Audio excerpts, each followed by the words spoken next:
Thank you very much and welcome this morning. We have a really interesting, powerful, and important panel on austerity this morning. So let's get right to it. Our first panelist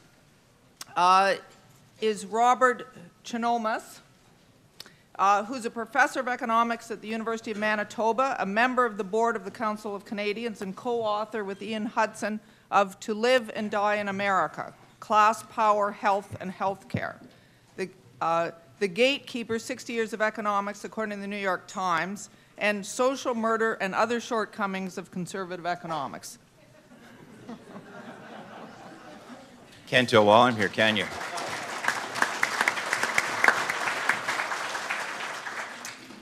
My job is to provide an overview, and in 10 minutes or so, that's what I'm going to attempt to do.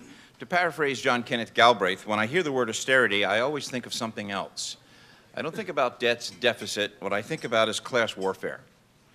Austerity is not about budget deficit, but about making more profits. How do you do it? You lower wages, you lower taxes, you eliminate citizens' rights to health and education and welfare, you destroy the environment, and you privatize everything you possibly can.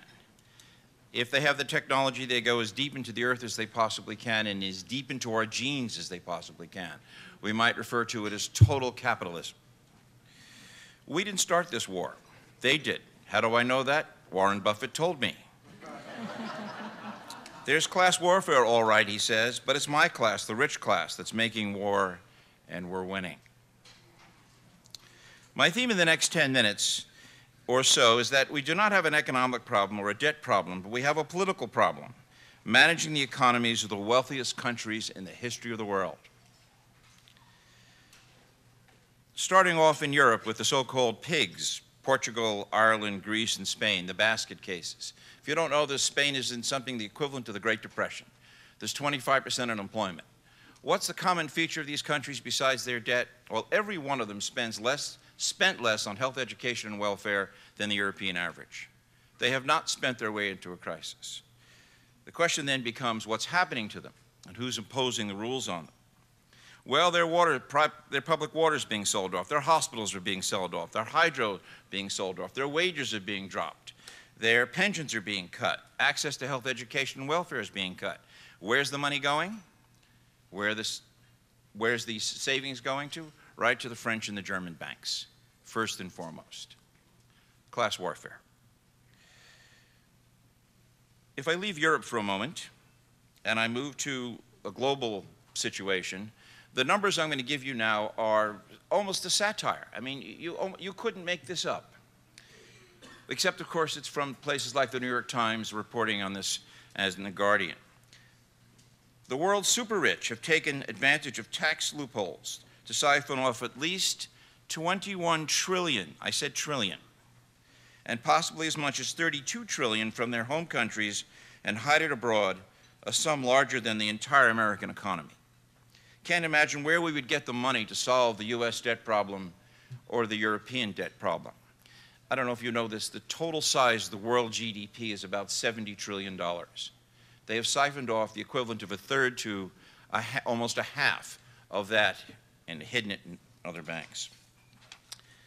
Back at home in Canada, Canadian companies have piled up more than $525 billion in cash reserves, almost a third of the size of our economy. 45% of Canada's biggest companies are hoarding cash rather than investing them in employment or capital. What's the size of the federal debt in Canada?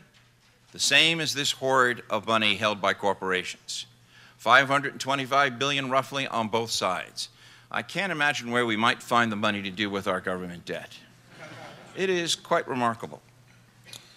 Why doesn't the Canadian Taxpayer Association, a front organization, have a ticker calculating by the second how much of our money is being withdrawn from our economy where it was produced by our workers? If we travel down south, the Americans, in that case, they have $5 trillion of money sitting in corporate coffers which is not being spent on investment or employment. Another $1.6 trillion sitting in their private banks, handed to them pretty much for free by the Federal Reserve in the United States.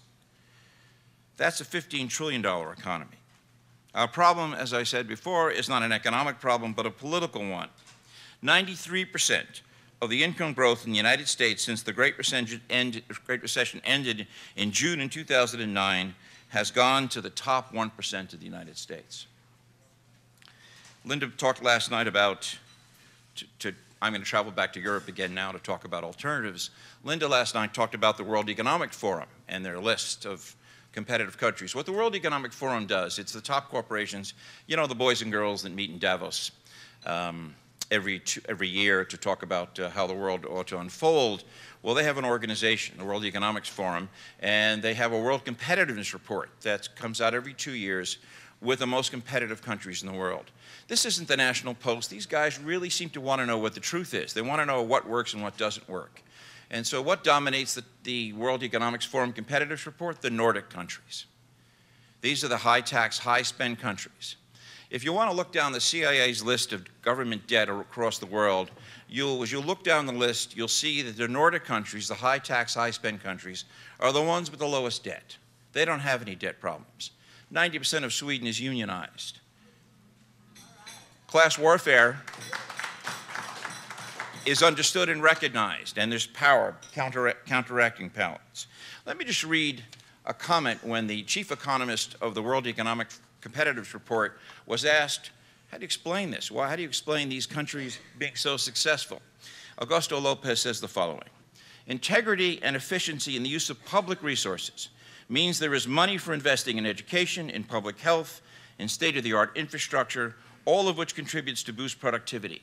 Highly trained labor force in turn adopt new technologies with enthusiasm, or as it happens often in the Nordics, are themselves in the forefront of technological innovations. In many ways, the Nordics have entered a virtuous circle where various factors reinforce each other to make them among the most competitive economies in the world, with world-class institutions and some of the highest levels of per capita income in the world. And remember, they live longer than everybody else. They have lower child mortality. They have half the pollution. So the idea that this can't be done, there's nowhere in the world that can be figured out how to be done, it isn't true. I guess my time is just about up. So I'm going to finish up with the following. The world is dividing into two camps. On the one hand, on the one side, there is an evolving social justice resistance movement. On the other side of the divide, there are the European bankers, the Egyptian army, the police in New York and Montreal, the Cameron Coalition in the UK, the Harper regime in Canada, the IMF, World Bank, the Exxon, Goldman Sachs Republicans, and they've all together entered into an unholy alliance to exercise this resistance movement.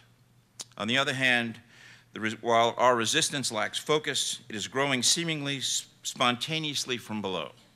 The austerity wars have erupted from Tunis to Madrid to Madison, Quebec, Cairo, New York, Athens, Oakland, and British Columbia. Just to name a few where we recognize austerity for what it is, class warfare. I am proud to say the Council of Canadians is part of this resistance. Resistance is not futile. Our lives and our planet depend on it. Thank you.